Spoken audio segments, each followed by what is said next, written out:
Welcome back to another wonderful episode of Success Innovation. Today, we hear from VICTOR Carrera Muro, who recently graduated from UCSD with an Aerospace Engineering degree. He shares his discovery of Rocket Propulsion Lab team at UCSD and his trajectory on becoming the lead for the landing recovery team. He walks us through some of the things he wished could have done a little bit differently in order to be successful in his path a bit sooner. His path into Relativity, the company he will begin his career with, sure is lucky to have him. We travel back and learn how he decided to attend college and how his selection came to be UCSD. Learn how his cat was a loyal companion and mental health de-stressor. Funny moments when he shares what he hopes one of his children could possibly be named if his future wife allows it. Let's get started. Welcome back to another wonderful episode of Success Innovation. Thank you for joining us today. Today we have a recent aerospace engineering student who graduated from UCSD. He was part of the Rocket Propulsion Lab team at UCSD. Most recently, he led the team which develops the parachute and rocket recovery systems. He was successfully secured a job and will soon be relocating to the Los Angeles area after 4 long years of hard work at UCSD. Welcome, VICTOR Carrera Muro, to Success Innovation. Did I miss anything? Do you want to add anything? And if you could start off by telling us 2 of your main core values as well, sir. Yeah, I believe you captured everything. And I think the biggest two, ideas that I like to carry with is work hard and don't give up. And I think being able to work hard is extremely important, and especially like in an engineering field where, you're going to encounter a lot of problems and there's going to be a lot of times where you do want to give up. And I think not giving up is super important as well. And the reason for that, like I mentioned, you're going to encounter super hard problems. And I mean, I've encountered that myself. I remember, my first year in college, it was my third quarter. I was used to the semester system and I legitimately wanted to give up. I was like, this is too stressful. I can't keep going. But one of the things that I remember and the person who actually instilled these values into me was my mom. And, she was like, échale ganas, mijo. So for me, whenever I thought of giving up, I always thought about my mom, and she's put a lot of effort into, making sure that me and my brother were able to get our college education, and I just wanted to make her proud, right? Because, she went through all this like difficult times, and I really appreciated what she did. And yeah, I think I will always carry those values with me. It doesn't just apply to college. I think that's something that you have to continue throughout your life because you're gonna keep experiencing hardships, and being able to don't give up is extremely important to being successful. Okay, awesome. Thank you. So don't give up and just keep moving forward. That's awesome. Great advice there from your mom.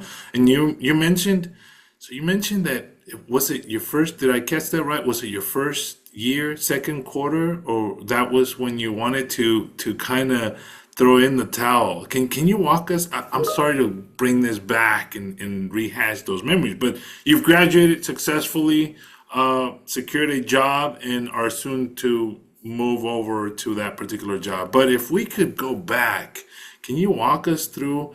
Because that's a hard feeling when you're just about to give up everything. You're like, I don't belong here. I don't want to be here. I don't want to be at UCSD. In this case, for you, what was that like?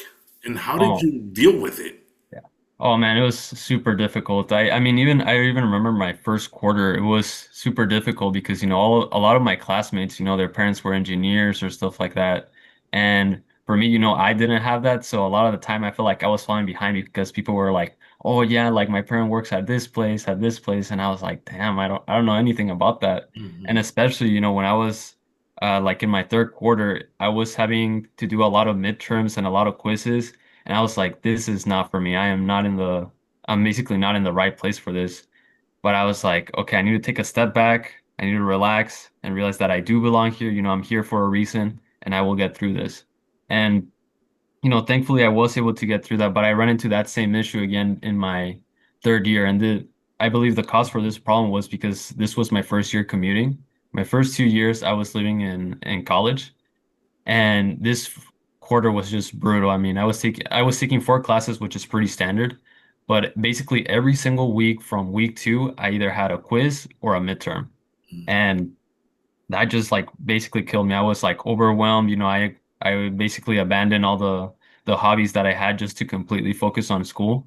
And I felt like giving up, but I was like, I just gotta keep pushing, just gotta keep pushing. Next quarter is gonna be better. And thankfully, I was able to complete that quarter, didn't give up.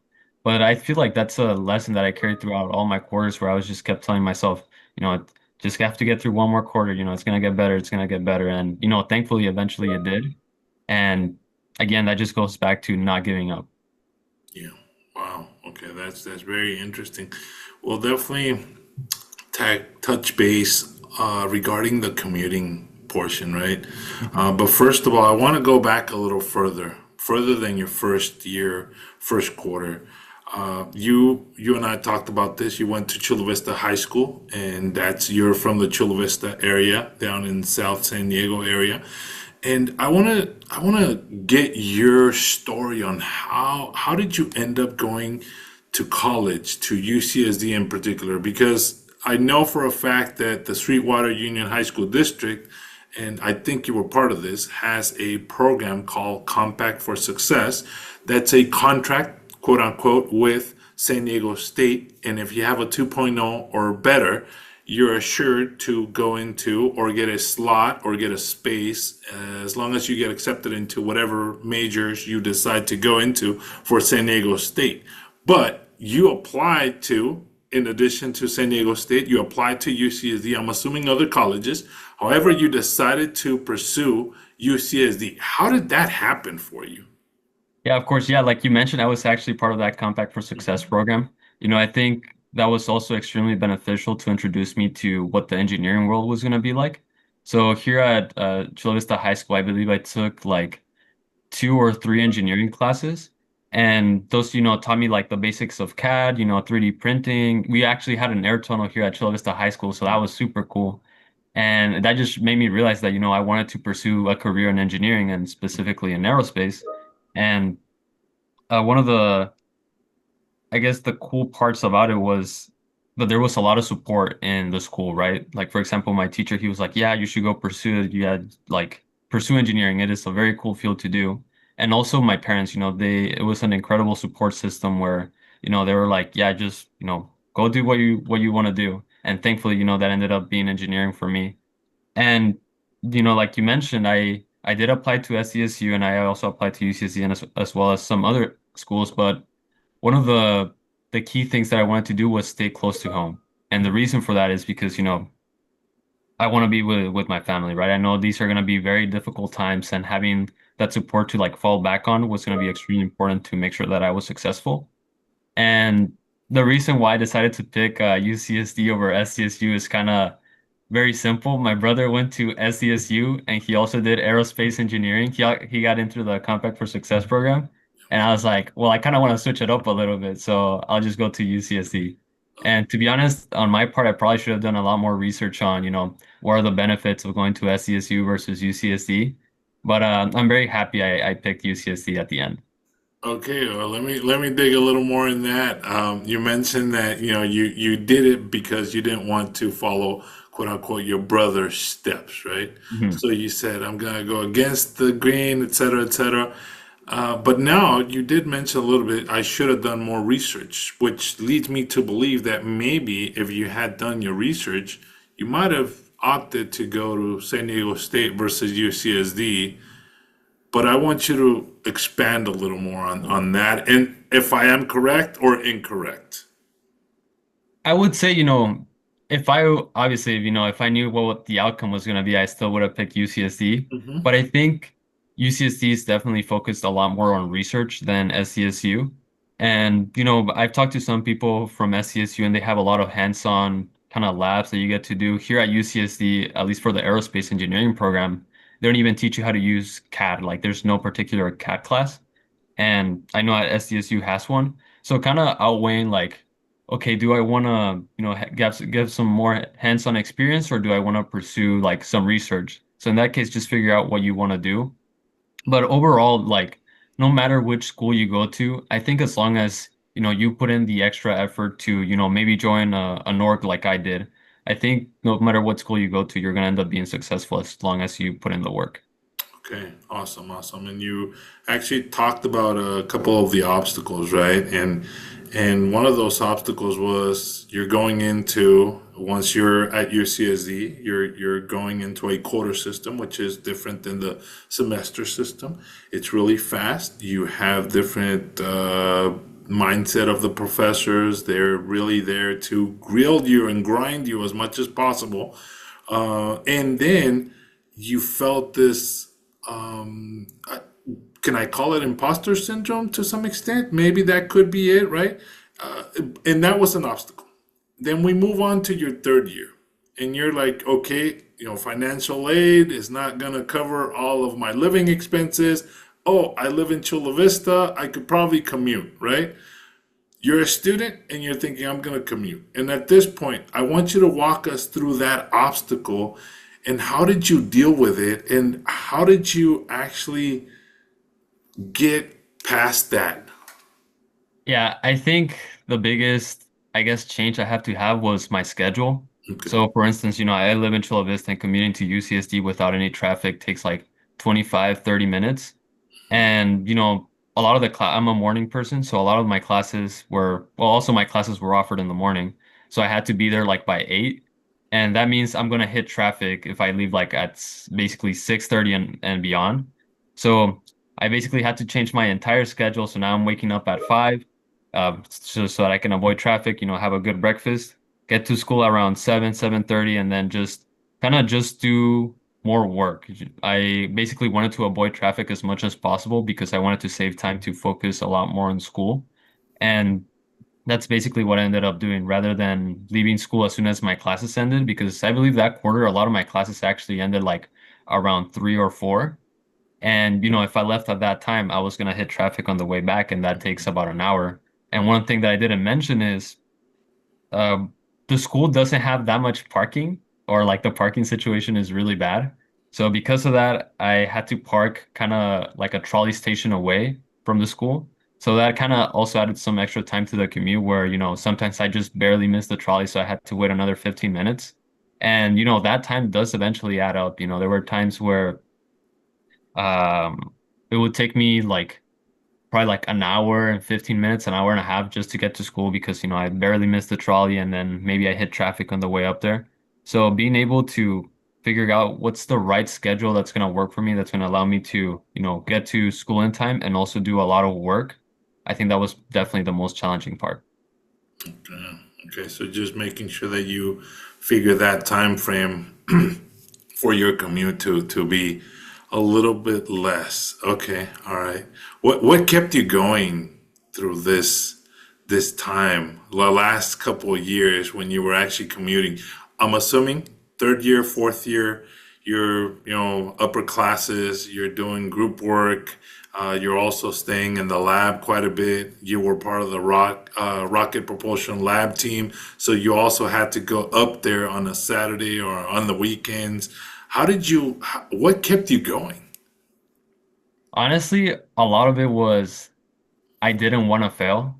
And the reason for that is, I didn't want to fail my mom. I wanted, to make her proud. So my mom was definitely that's basically what fueled me. A lot of my college years just making my mom proud. And also being successful. I think, my mom didn't graduate elementary school, or she barely graduated elementary school. So being able to kind of just again going back to just making her proud, that was super important to me. And I guess on more of the academic aspect, when it came to the Rocket Club, I didn't want to let my friends down. This is a project that we're all working towards.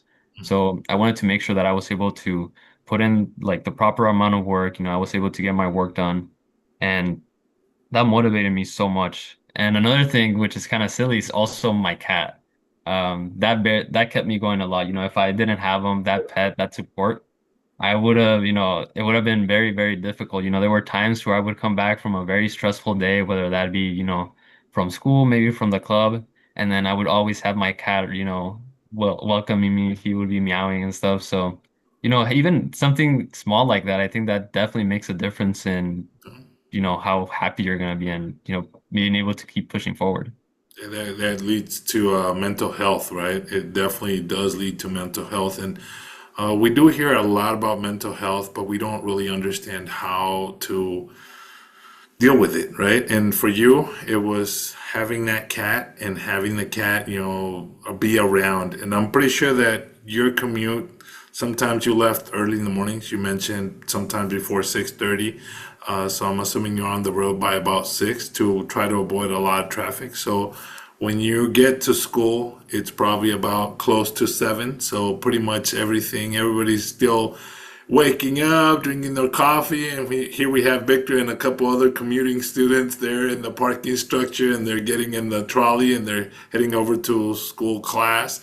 And if you don't have an 8 o'clock class and you have a 9 o'clock class, you have a couple hours to burn. So I'm assuming you go to the library or a local coffee shop area there at the campus and start studying or doing something along those lines, right? Yeah, absolutely. That Yeah, was the case. Yeah.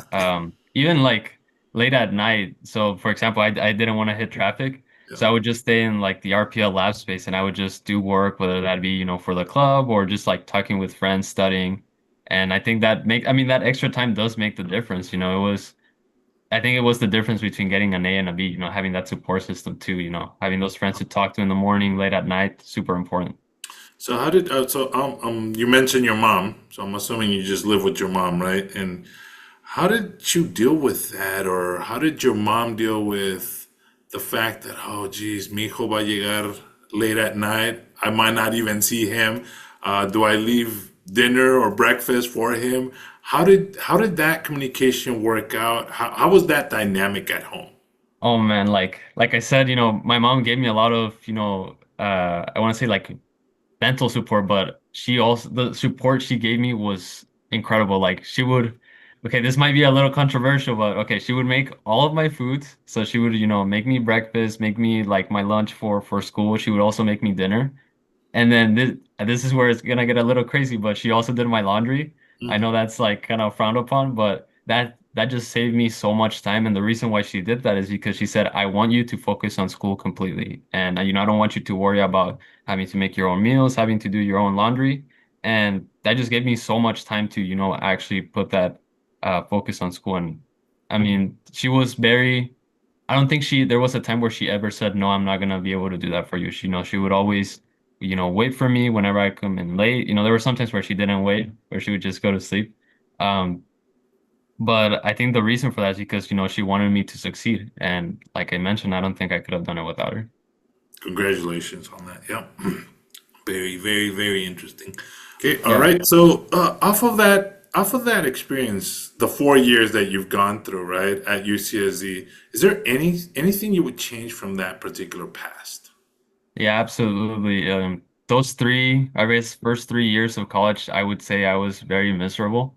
I just abandoned basically all of my hobbies when I was at school. And that's definitely one thing I wish I would have changed. Maybe spending that extra hour or two, studying for an exam the day before, didn't improve my grade by that much, right? And I think I would have actually performed better on some of those exams if I would have just taken those 2 hours to, go out and run, go out, rock climb or something. And I think that's definitely something that I did wrong those first 3 years. I put a lot of emphasis in school, which, I think it's great, but you also need to be able to have that balance between school and also having fun and being happy. And after that first quarter of my third year, I realized like I need to take some time for myself, and I actually need to start pursuing the things that I like. And for me, that ended up being rock climbing. And now, throughout I guess my schedule, I would dedicate at least one day of the week to do that rock climb. And I did see a lot of improvements, not just in school, but also, physically, you're becoming a lot more fit. And I think that's important, as you get older, being able to be active. And I think that just helped me out so much with my mental during school. Maybe I was having a really rough week, and just having that thing to look forward at the end of the week just made you so you can keep pushing forward and then have your reward at the end. It was definitely very beneficial. Okay, so keeping your habits and or your physical activity or anything that keeps you focused is really something that you would go back and change in that. Okay, awesome. For this next phase, we're gonna focus on the Rocket Propulsion Lab, that experience that you had. All right? For this, you told me we've talked about this. You were part of the Rocket Propulsion Lab, but I want you to walk us through. How did you actually get involved? I know that in Chula Vista High School there's a wind tunnel, right? So I'm assuming that's where you got the idea, I want to be an aerospace engineer. You probably Googled what the heck does an aerospace engineer do and what companies can I work for? And that's how you decided, oh, this is what I really want, right? And I want to get from your perspective, how did you get involved in the Rocket Propulsion Lab team? Yeah, so I would say since high school, I knew I kind of wanted to work on either planes or rockets. I really with the rocket situation, I always loved space and I actually wanted to be an astronomer. But, you know, I just said, that isn't for me. So I was like, okay, so is there anything I could do that is kind of space related, maybe help people get to space? And I was like, ooh, rockets. And, that's one of the reasons why I wanted to pursue aerospace. And then in Call of Duty, which is one of the games that I played, they have this plane which is actually looks very similar to the V2 bomber. So I was like, ooh, I kind of want to work on something like that. So in high school, I was talking to people and they were like, oh, aerospace engineer, that's what you should do. So pursued aerospace engineering. And then when I was in college, I was looking for clubs to do because I heard that, that's something you should do. So originally, I actually joined an unmanned aircraft system team for UCSD, and it wasn't for me. I didn't feel like just basically it wasn't for me. So then I started looking for some other options, and this was during my second year. So first year I didn't get to do that because I wanted to kind of get accustomed to like the rigor of the a quarter system. So second year I started looking around for clubs, and I believe like during the first 2 or 3 weeks, they have a bunch of basically stands and library walk with a bunch of clubs. So I just walked around and I saw RPL. And one of the interesting things about RPL is that they actually offer a kind of introduction to rocketry program, I guess, which is called Project Daedalus. And in that, they teach you how to build a rocket from the ground up. And I thought this was a perfect opportunity to, well, not just work on a rocket, but also figure out what sort of system do I want to work on the rocket. So, went through all the motions. They were basically classes on every Saturday, and they made a presentation. This is how you build a rocket. They taught us how to use SolidWorks, how to run simulations, all that stuff. And at the end of the year, got to launch a rocket in the Mojave Desert. And at least this is the way they did it back then. After you finished the program, you were able to then join one of the main teams in RPL. And obviously you had that option whether to say yes or no. And I wanted to pursue that because, I had so much fun. It was very fun, solving all those problems, but also getting to work with people on these hard problems because in the Daylightus group you work with like around 3 to 4 people. So, very cool to collaborate with these individuals. And, I wanted to keep going. I wanted to join RPL because I know they had like much bigger rockets to work on, much harder problems. So eventually, put my application in, these are the teams that I want to work on, and I got placed on the recovery team. And from there, it was the basically the rest is history. I just love the team so much. I think one of the really cool things about RPL is, you're building really cool things and you're working on really hard problems, but you're also working with really cool people.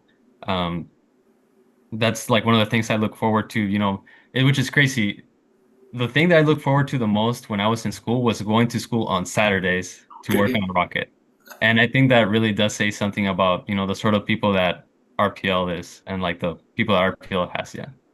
Wow. So that was more of a passion project than anything else. So it wasn't necessarily just going to school. You really liked and enjoyed what you were doing. Okay, okay. How did you, being a commuter student, how did you how did you get that? How did you get there? Obviously, we think, oh, he drove, but we do have the trolley that gets there. So Mhm. did you utilize the trolley more often than not, or was it the other way around? Because you did mention parking's an issue. Yeah. So originally I tried the trolley during my, I guess, summer of freshman year. I was also involved in like I guess, a summer program.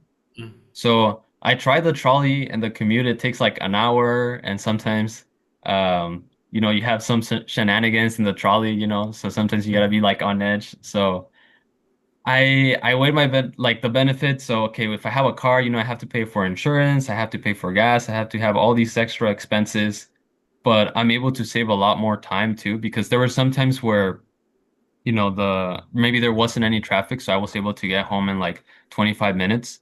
So believe it or not, those 30 extra minutes did matter a lot, right? So, you have those extra 30 minutes in the morning and those extra 30 minutes at night, and that ends up adding to an hour. And, that could be, an hour for homework, maybe an hour for eating, maybe an hour for playing with your friends. So just figuring out like, okay, do I want to spend an extra hour on the trolley, but, the trolley is free, or do I want to be in my car? It saves me 30 minutes, but I have to, pay for insurance, pay for gas, and all this stuff. So finding that balance was kind of difficult, but I ended up going with the car because I did end up valuing my time a lot, and I just wanted to, save as much time as possible so I can focus on school. Okay, awesome, awesome. So now that you entered the Rocket Propulsion Laboratory, you were going there on Saturdays, and you're part of the team, right? Fast forward to the second, third year, when you actually are becoming a lead. How did you get selected to be the lead for the recovery system? Yeah, so the way that it usually works is you have an application system towards, I guess, the end of second going into the third quarter. And from there, the admin team or the leadership team at RPL interviews you. And for me, it was actually a little bit different. And the reason for that is because my lead actually had to step down. And at that point, there were only basically two people on the team. So I was kind of like the only other option because it was my lead and then me. And he Okay. had to step away for his own reasons. So I kind of came into lead into in that scenario, but it was also extremely difficult because at that point I had just been on the team for around 6 months. Mm, So, I didn't know everything about being a lead. I didn't know everything about the system that I was working on. So, just kind of being thrown in there in like the leadership position was definitely very challenging. And also, now in RPL we have like leads meetings in the morning.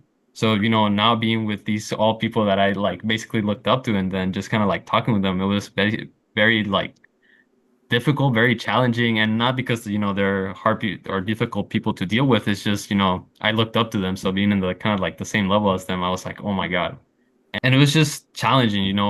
Now I had a lot more responsibilities. They were just asking me questions, and I kind of thought I needed to know the answer to everything, but that's not the case, and it was basically a really interesting place to be in, especially when you're just barely new to the club. okay, okay. So that was an interesting experience. All right, so I'm assuming you had expectations about being a lead, and there's the reality of being the lead. And you kind of hinted at it. It's very difficult, but I want you to expand on the actual expectations that you had, or the vision that you had, and the reality of being in that particular position. Yeah, so like I mentioned, I was a team member for around, I want to say like 8 months. So, whenever I looked up to my lead, any question I asked him, he would be able to answer. And I was like, oh, this is what it means like to be a lead. And, he was very collected and, he had his schedule. And when I became a lead, I was very inexperienced. So sometimes I didn't know the answer to every question, during the leads meeting, sometimes they would ask me a question. I'd be like, I don't know.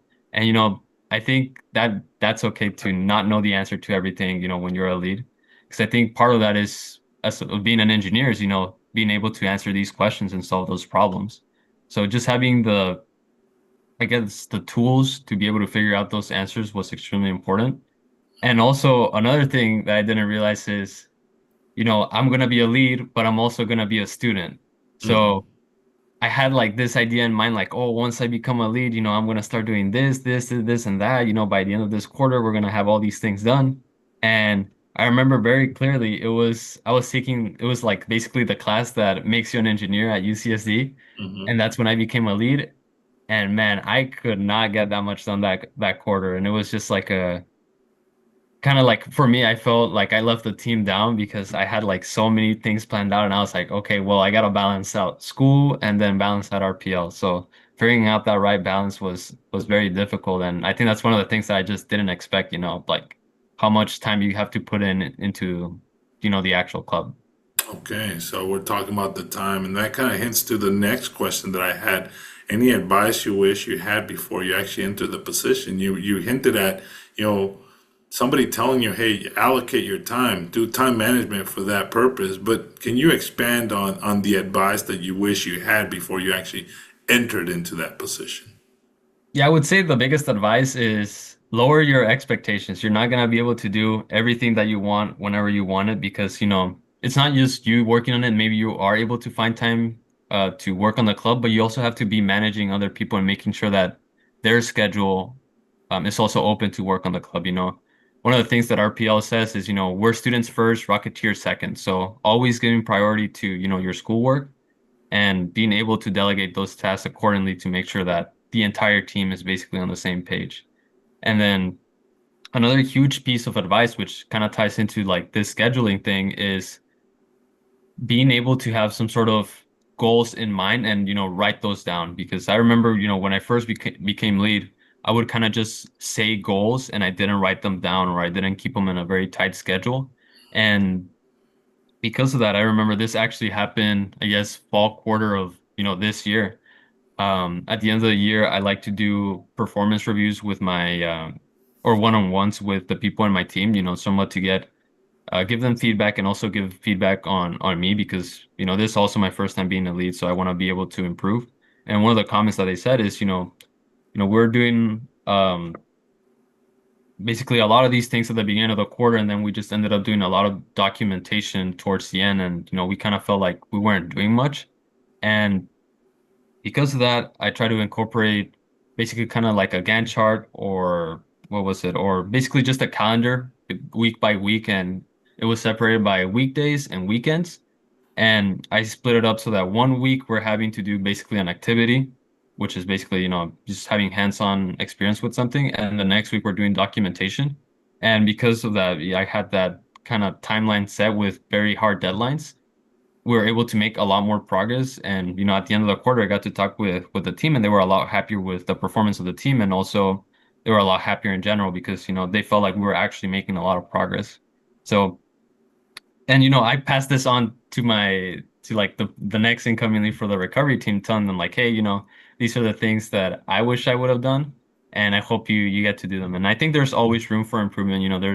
I'm sure there's things that I missed, but I think those are the main two things to I guess I wish I would have known when I became a lead. Okay, awesome, great. That's really good to know.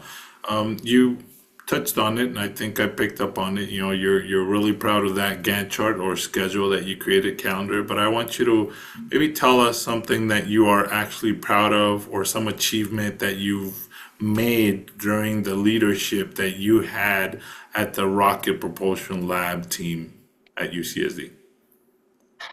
Man, I think the biggest achievement was that well definitely launching the rocket. Right? I think that was probably the highlight of my college career, even more so than like graduating. Okay. Like I have a video of like the reaction when like the parachute went off and I was just so excited.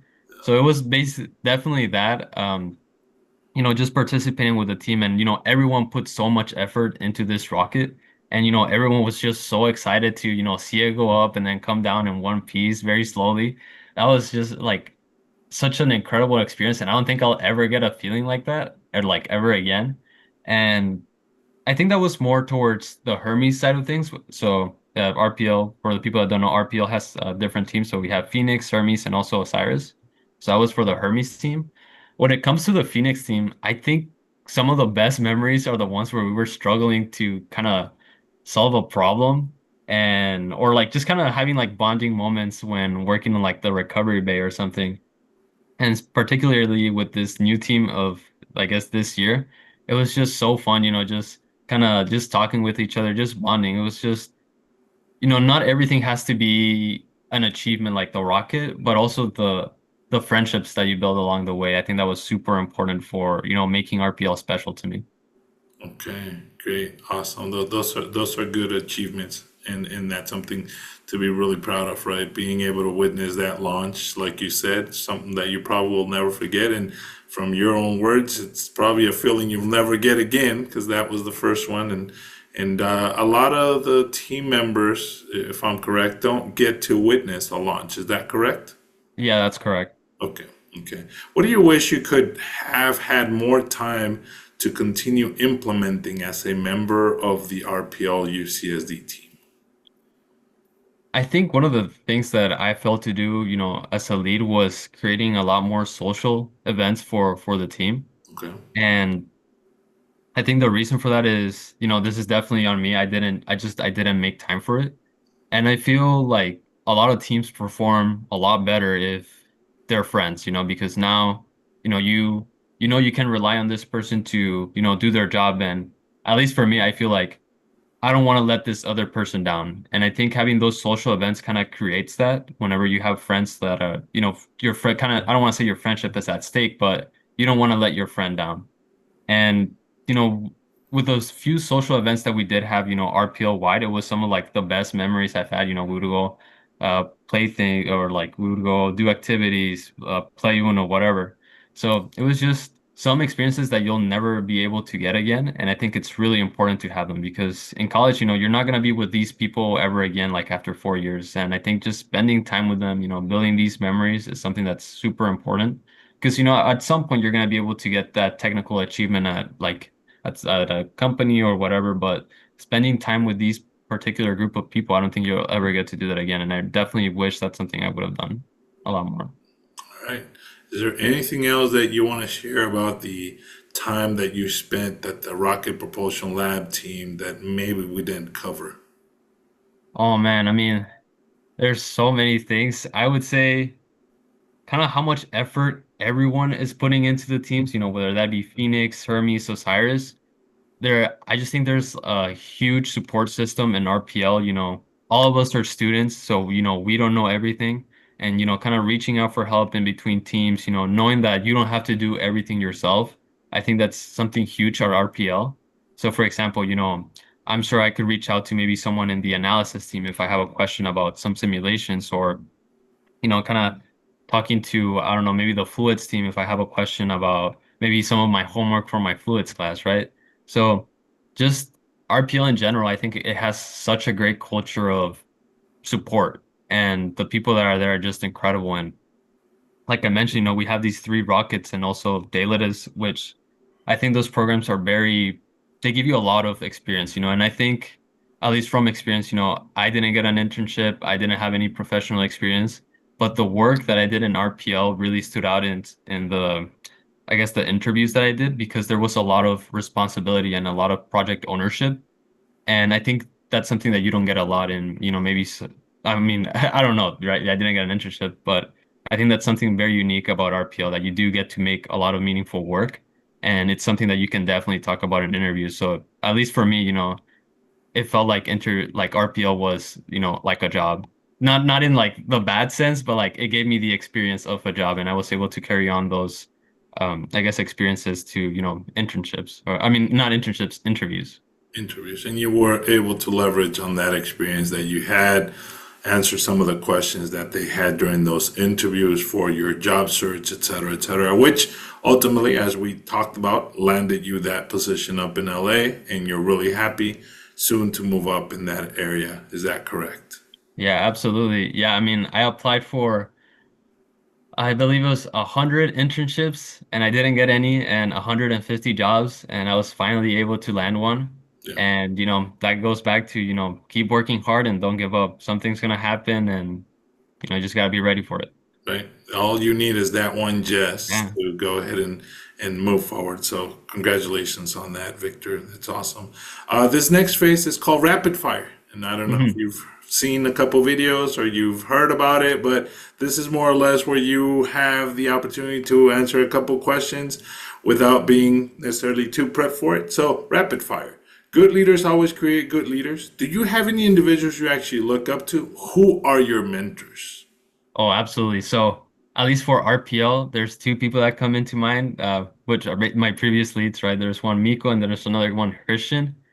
Christian, he was kind of like a big brother to me. He kind of taught me everything I know about recovery. He set the example of what a leader should look like, what sort of support you should give your members. And that's someone I really looked up to that I really try to be like.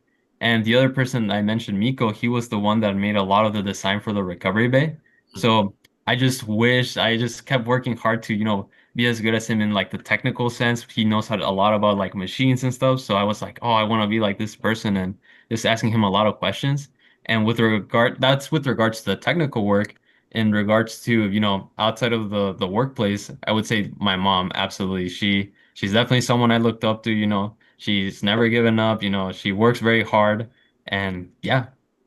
Okay, awesome, great. What's the one question that you wish people would ask you more, but tend to never do? Oh man, let's see. That's a tough one. I don't really get asked that many questions, I guess, but maybe uh, do you play any instruments? Okay, I've played guitar for since middle school basically, and I played it all through middle school, all through high school, and then in college, like I pick it up whenever, I'm in the mood for it. And right now I'm actually working on a song. okay.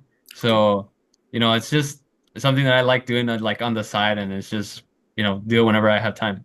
Okay, so the instrument is just you said you picked you did it in middle school and high school. Were you in the band, in mariachi? What were you in?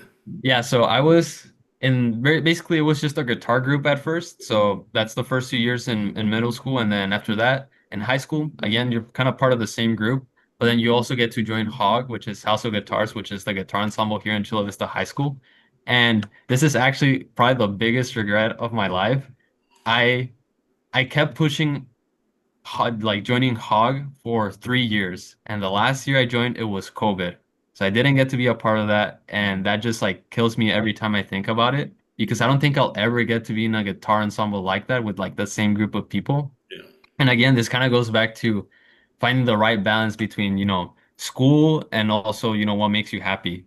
And, I wish I would have known that in high school because that is definitely the biggest regret of my life. I don't have that many, but that one just kills me every single time. Wow, not joining part of Hogs, the House of Guitars at Chula Vista High School. Yeah. Okay, now we know. Now we know. Um, any particular books, movies, or podcasts that you believe has made an impact in your life and you wish more people would actually take advantage of it? I think there's two movies that come to mind. One of them is Pursuit of Happiness. Okay. That movie, like I watched it and like it made me cry. So, And just like all the hardships that Will Smith goes through. yeah, And like at the end of the day, he's finally triumphant and he has achieved happiness. That is something that you just gotta watch and you're gonna be like, oh my God, this changed the outlook on life. And the other movie, which, I actually watched very recently, but I think every child of like maybe an immigrant parent, whatever, should watch is A Million Miles Away. And oh, it's just an incredible movie. Like I probably cried like 10 times watching it.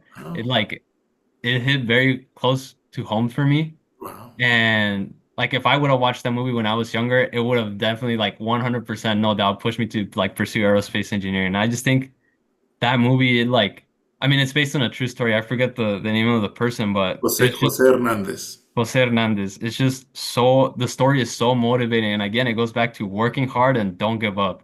Yeah. And, I'm not gonna spoil the movie, but like the last scenes, I was crying so hard. Like I've never cried like this. And it's just so motivating. And I feel like everyone should watch it for sure.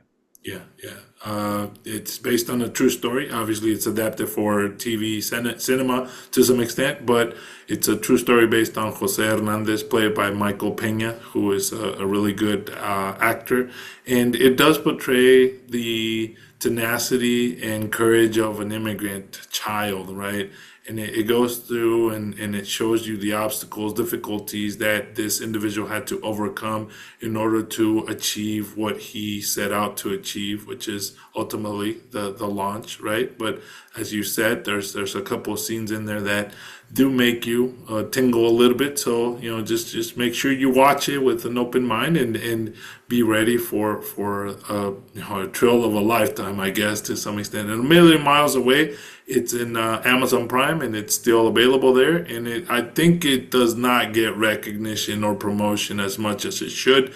And if you have an opportunity to watch it, you should. I really enjoy that film myself as well. So thank you for Yeah. sharing that. Any superpower that you wish you have or that you wish you had?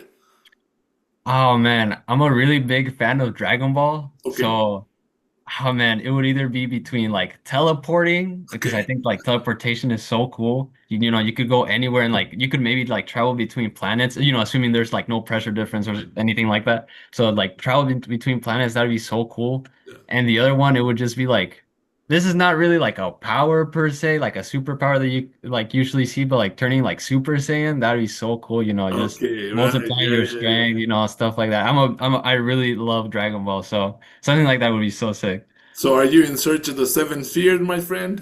Oh, absolutely. I mean, if my screen if I didn't have my background, I literally have probably like 10 like figures of Dragon Ball up on top of Wow. the TV. Like I've grown with Dragon Ball like since I had memory. I actually this is just like a little fun fact. If my future wife allows me to, I want to name my kid Gohan, which is the Oh the my name of God. the name of Goku's son.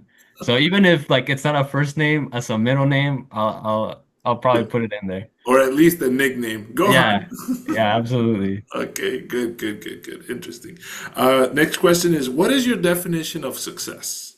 For me, success is being happy and being able to provide for the people around you. So for me, one of my end goals in life is to have a happy family. I wanna have two kids, I wanna have a wife, and make sure that their life was better than mine.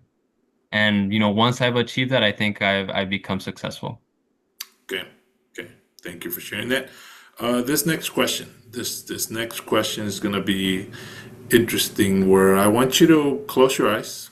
I want you to go back into that library walk when you're probably walking through UCSD, the UCSD campus. It's your second quarter at UCSD. You're not feeling right. You're definitely feeling lost. You're feeling like I don't belong. I don't want to be here. I want you to see that young Victor, and I want you to step out of the prize center as you're walking through that fountain area, right? And you're coming up, and you see him walking through the target area, and you say, "Hey, Victor, come over here. We only have about 1 or 2 minutes. I want to share with you three big pieces of advice that will help you make this better. Can you open your eyes and tell us what those three pieces of advice are?" First one I would tell them is everything happens for a reason, you know. You could be having a bad day, but things will get better. The other piece of advice is pursue what you love, don't try to prioritize school over, maybe playing guitar, just playing with your friends, try to pursue that. And then the other piece of advice is start rock climbing. I started rock climbing a lot earlier because, man, I discovered that passion.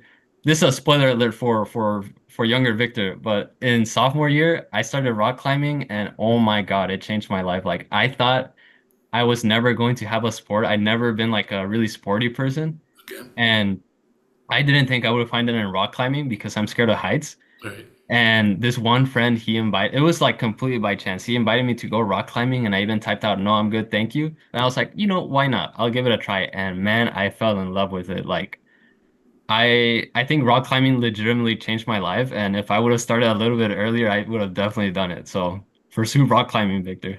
Yeah. Okay, rock climbing, pursuing your passions and making time for them and making sure that you don't prioritize academics over your mental health. That's good, good, good advice. Really appreciate that. Is there anything else that you wish to share with the audience or with me at this point, Victor? Thank you for, all the support that you provided, Lazaro. I really appreciated like during this job search and even beforehand, giving me the opportunity, to especially like in Noche de Ciencias, I really enjoy that and like it really does bring fulfillment.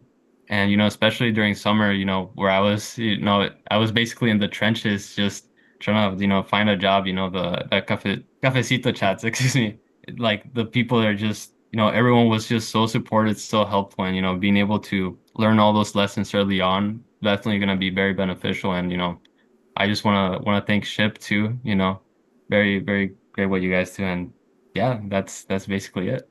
Thank you so much, Victor. I want to acknowledge you for, the passion that you showed for your path, for your persistence, perseverance in everything that you've done, for successfully completing 4 years at UCSD, successfully leading the Rocket Propulsion Laboratory Recovery System team within UCSD, for achieving and obtaining a position and soon to be moving up to the LA area.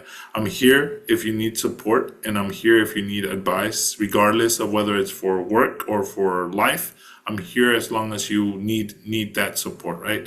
So with that, thank you so much, Victor. Thank you for being part of this interview. I hope you enjoyed it. I learned a lot from you. So thank you so much. Have a wonderful day. Thank you. All right. See ya. Thank you for listening to this incredible conversation with Victor Carrera Muro. Please connect with him at his social media and reach out with any questions. See you next time. Hasta luego. Bye-bye.